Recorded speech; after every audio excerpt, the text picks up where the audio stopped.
Well, time now for our political panel for this Monday afternoon. Joining me in the studio, Liberal Senator Holly Hughes, and from Perth, Greens Senator Dorinda Cox. Welcome to both of you.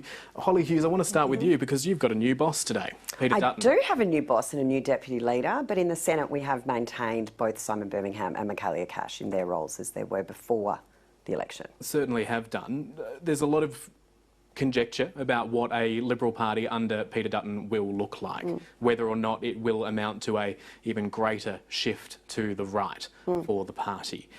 Based on prior experience, what can you say about Peter Dutton's leadership that suggests he won't be doing that? Look, I've known Peter for around 15 years, and I think perhaps his public persona versus what he's like in private are very, very different. He is someone who was always very effective, was always very supportive. Whenever I went to him with an issue, something that had to be dealt with, he was incredibly responsive, as well as being supportive. Even in the, recently in the last term of Parliament, I did a lot of work obviously around autism. One of the biggest autism early learning intervention centres is in his seat, and he was very supportive of the work that I was doing there in trying to support that organisation. So he's very effective. I think there's a lot of people that are nervous about how effective he will be, but he's a very, very capable leader, and I think he will ensure that the Liberal Party stays very true to its centre-right values.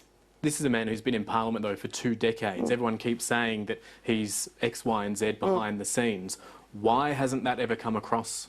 Look, I think when you look at the portfolios that he's held, they have been particularly tough portfolios, whether it's home affairs or defence. There has been that a very strong and serious focus that perhaps you're not going to see Mr Warm and Fuzzy out there when you're dealing with issues like home affairs, national security, Operation Sovereign Borders and defence industry. Well. Yeah, he was in health, but health is also a very serious portfolio. I mean, every portfolio is serious, but there's certainly, some of those are the biggest portfolios with very, very big budget impacts. But if we want to talk about, Anthony Albanese was in Parliament for 26 years before being elected Prime Minister, and one of the feedback that was coming through constantly was no one knew who he was. So I think, sometimes ministers and backbenchers, not a lot of the Australian the public actually engage with who a lot of those people are. Dorinda Cox, I want to bring you in here. You've been in Parliament only for a short period of time now, but you have been in Parliament. You've seen how it all works. You've no doubt seen Peter Dutton in full flight before. What do you think a Peter Dutton leadership of the Liberal Party under Peter Dutton, what do you think that's going to be like in Parliament? Well, I think Mr Dutton will continue his divisive nature, and we've just heard that through the language today, particularly around making a mistake, being on a unity ticket with First Nations people in this country. They're all divisive language, and boycotting the apology was quite a significant issue and a very, very public stance in relation to that.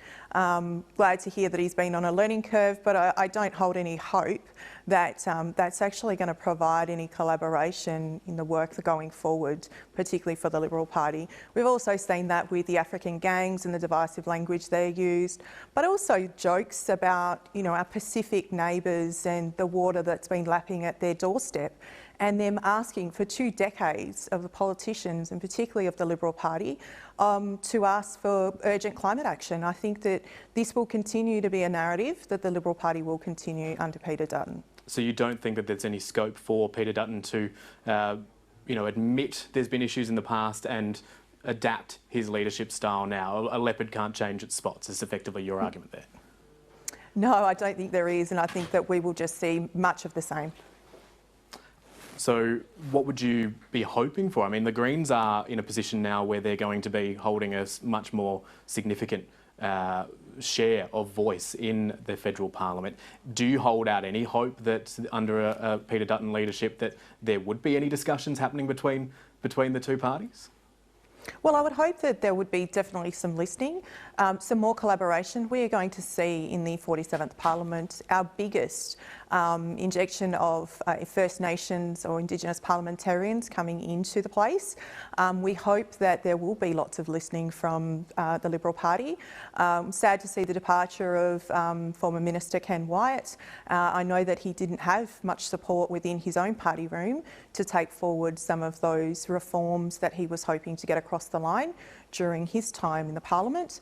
But I hope that during our time in the 47th Parliament that we will have much more listening, much more collaboration and much more consultation, because that is what we heard from the Australian Greens perspective, that the Australian public want more of those politics. They want us to work collaboratively on the outcomes that are important to Australians, not the divisive politics that they've seen of the past. Holly Hughes, I mean, the Greens have picked up seats. You've got a whole swag of independents now. Is there going to have to be a more collaborative approach in the 47th Parliament, regardless of which of the parties we're talking about? Is there going to have to be much more cooperation, do you think? Look, I think what we're going to see, and hopefully we will see, and I know this is going to sound a bit strange, but that Labor will be able to govern in a majority government. When you look at particularly these teal independents who've come in and where they're coming from, these aren't people who understand disadvantaged Australians. These aren't people who understand people in New South Wales out in the regions, or people out in Western Sydney who might be experiencing mortgage stress. I mean, we heard from the new member for North Sydney, Kylie Tink, that she wanted a congestion tax for people to come in to the city or to North Sydney. We're not talking about some of the people in Wentworth going to the petrol station and only putting $20 or $30 of petrol in their car because that's all they can afford. We've got very, very different perspectives. So I think it's dangerous if that Labor has to negotiate with the Teals, because they don't understand disadvantaged Australians. They don't understand Australians who are doing it tough, and they have very little interest in those Australians when you look at the very privileged seats that they represent. But doesn't the fact that so many voters, through their support behind the Teal independents, through their support behind the Greens, which obviously Senator Cox is a member of, show that they didn't think that the Liberals also represented those ideals? Well, you know, it's when the dust settles, there'll be a review and we'll have a look at where that lands.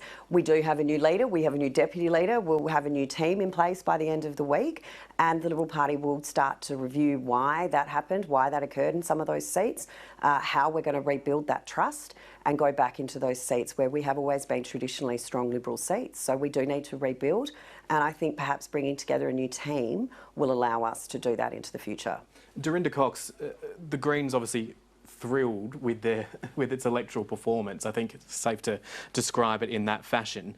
But if Anthony Albanese is able to get 76 seats in the lower house and can govern in majority, does it mean that the influence, or doesn't it mean that the influence of the Greens and those independents is considerably diminished as a result? I don't believe so. I think that we will still work collaboratively with the incoming government and with the incoming Labor Party under Mr Albanese, and I think that, and that includes the work that we will do in the crossbench of the Senate. So I'm not convinced that this will water down our ability to influence and our ability to make change that is urgently required, particularly when we are talking about climate action and we are talking about the inequality. And you know, I think that that's what the Australian public actually needs at this time in our Parliament. I want to pick up on, and you alluded to it just briefly, what Peter Dutton had been saying about the apology to the stolen generations and what you think that would mean for work to enshrine Indigenous Australians in the Constitution, to create a voice to Parliament. How damaging, and we've heard from Linda Burney, she wants to get bipartisanship on this issue. How difficult is that going to be to achieve, and how damaging will it be if you can't get bipartisanship on that issue? Well, I think it is critical that we get bipartisan agreement on this issue in order to move forward. I think the agreement is it's long overdue and that we actually need to move forward with this, and I agree with Linda Burney wholeheartedly on that issue, and we will work to progress all components of the Uluru Statement of the Heart. And as we've previously said, and my leader Adam Bant has always echoed, that we were one of the first signatories and agreeants with the Uluru Statement from the Heart, and we will continue to work with the incoming government on progressing all parts of that. But unless we have bipartisanship and true pathway to making this happen, I think we will see it fail, and that will be unfortunate. I do also think that we need to continue to work in educating people on what those different components are and the importance of those different areas. Holly Hughes, I do want to ask you the same issue. I mean, this is something that there were reservations within the coalition under the stewardship of the former Minister for Indigenous Australians, Ken White, about how this approach would go forward. Does the Liberal Party have to accept that it's lost the election and that therefore Labor does have a mandate for things like progressing its adoption of the Statement from the Heart? Look, I'm not quite sure we can call 33% of the vote across the nation a mandate for this incoming Labor government. Still potentially a majority. It is still potentially a majority government, but it is a 32 to 33% vote across the country. So we are still talking 68% or so of Australians didn't vote for the Labor Party. So we're not talking an overwhelming majority mandate here that the Labor Party has. I mean, I'll pick up what Senator Cox was just saying, that we now have more First Nations people coming into this parliament than ever before. Parliament is the voice of the Australian electorate. I noticed that both Warren Mundine and Jacinta Price, both Indigenous First Nations people themselves, expressing some concerns around this becoming a bureaucratic nightmare as opposed to addressing the needs. And there are some very, very pressing needs in Indigenous communities. One of the things that we are going to see with the removal of the cashless debit card, which Labor has vowed with the support of the Greens to scrap, when I've sat on many a committee that's gone out and looked at this, where communities were grateful for the cashless debit card, and particularly women, because the instance of humbugging, of people harassing them to take their social security welfare payments off them, meant that they were able to provide food for their families, school supplies for their kids. That money was not able to be used to purchase things like alcohol. Now we're taking away that safety net for a lot of women and children in these Indigenous communities. And so I'm more concerned about seeing things occur that benefit those women and children, rather than someone asking a question about it or not getting 100% behind it, and all of a sudden they're a racist. That is where this will fall down. We have Lydia Thorpe in the Senate. Her behaviour is an abomination most of the time. And if she's to continue speaking to a number of us in the way that she continues to do so, I can't see how anyone's going to collaborate across that. And her insistence that everyone who doesn't see her way is a racist is not going to win anyone any favours. Senator Hughes, I do feel like by way of response, we do need to give Senator Cox a response to some of what Senator Hughes just said. Very briefly, though, we are running out of time very quickly.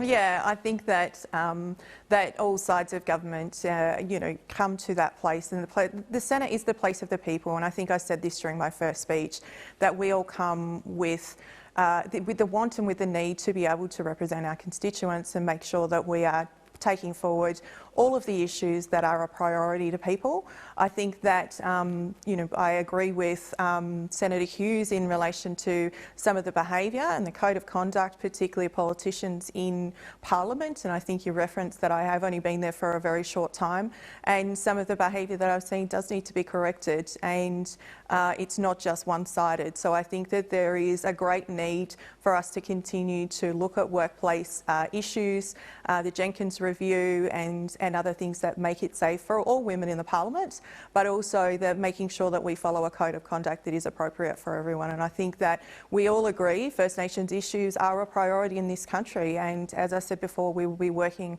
in collaboration with the Labor Party and hopefully with the Coalition as well, now that they're in opposition, to actually progress all of those things. Senator Dorinda Cox, Senator Holly Hughes, thank you for joining us on Afternoon Briefing. Thanks, Matt. See you, Dorinda. Thank you.